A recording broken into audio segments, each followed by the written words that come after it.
Salut à tous, c'est Milas de la chaîne Ultfon français, j'espère que vous avez la forme. La version iOS 17 dans la version officielle est déjà disponible et plusieurs utilisateurs l'ont déjà installée et essayé. Mais certains utilisateurs rencontrent des problèmes et des bugs lors de l'installation de la mise à jour sur leur iPhone, par exemple des incompatibilités d'applications, des mises à jour ou bien un blocage de mise à jour et des incompatibilités par rapport au mode veille qui est la nouvelle fonctionnalité d'iOS 17. Et dans cette vidéo, je vais vous montrer comment revenir dans la version précédente, la 16.6, assez facilement. Et je vais vous montrer comment le faire assez facilement sans perte de données. Mais avant cela, n'hésitez pas à liker la vidéo, de la partager avec vos amis, de vous abonner à la chaîne si ce n'est pas le cas et à activer la cloche pour être notifié de chaque nouvelle vidéo. Et sur ce, on passe directement aux explications. Et pour ce faire, on va utiliser un logiciel professionnel de chez Ultfon iOS Repair. C'est un logiciel simple et intuitif qui va te permettre que ce soit de réparer ton iPhone, iPad, Apple TV assez facilement. Il peut réparer les blocages de mise à jour, des problèmes iOS, un écran figé, des mises à jour en boucle, un redémarrage, etc. Et vous pouvez aussi, grâce au logiciel, de faire une mise à jour ou bien de rétrograder la version iOS simplement en quelques clics. Je vais mettre le lien de téléchargement dans la description. N'hésitez pas à checker le lien pour en savoir plus ou bien télécharger directement le logiciel et le tester. Mais avant de passer directement au logiciel pour faire la rétrogradation, je vais vous montrer comment faire une sauvegarde pour éviter une perte de données. Et pour faire la sauvegarde, vous avez deux méthodes assez simples. Vous pouvez le faire que ce soit grâce à iTunes ou bien directement avec iCloud. Et pour faire la sauvegarde, tout simplement, on va aller sur Réglages, on va cliquer sur notre identifiant.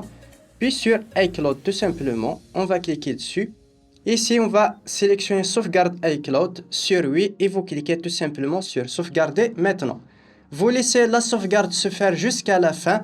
Et voilà, la sauvegarde est bien faite. Maintenant, je vais vous montrer comment faire la sauvegarde sur iTunes directement et on passe au PC.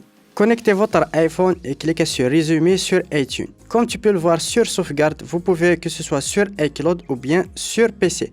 Je vais cliquer sur iCloud et je vais cliquer Sauvegarder. Et quand vous voulez faire la restauration, vous faites de même, juste cliquez sur Restaurer.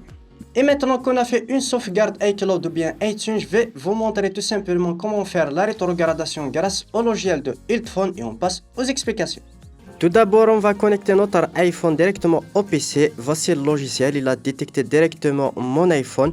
Il a plusieurs options, par exemple ici, mode de récupération, vous pouvez entrer et sortir. Vous avez ici mise à jour et dégradation d'iOS, une réinitialisation et plus d'options que je vous laisse découvrir directement sur le logiciel. Pour notre cas, on va cliquer sur mise à jour et dégradation iOS. On va sélectionner la deuxième option pour rétrograder la version. Puis on va cliquer tout simplement juste ici pour choisir la version 16.6 et on va cliquer sur télécharger. Le téléchargement va prendre quelques minutes, tout dépend de votre connexion à Internet. Après le téléchargement, on va cliquer tout simplement sur l'option commencer juste ici, puis sur continuer. Le logiciel va commencer la rétrogradation automatiquement. Il va mettre l'iPhone en mode DFU, puis la réinitialisation.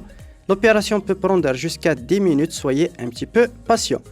Et voilà, la rétrogradation vient de se terminer. Je vais configurer rapidement mon iPhone. Et sur cette étape, vous choisissez restauration à partir d'iCloud ou bien PC avec iTunes si vous avez suivi les étapes précédentes. On va choisir pour notre cas maintenant restaurer avec iCloud. Je vais connecter mon identifiant Apple. Je vais choisir la sauvegarde puis je vais cliquer tout simplement sur la sauvegarde pour commencer. Automatiquement, il va lancer la restauration. Ça peut prendre un certain temps, soyez un petit peu patient.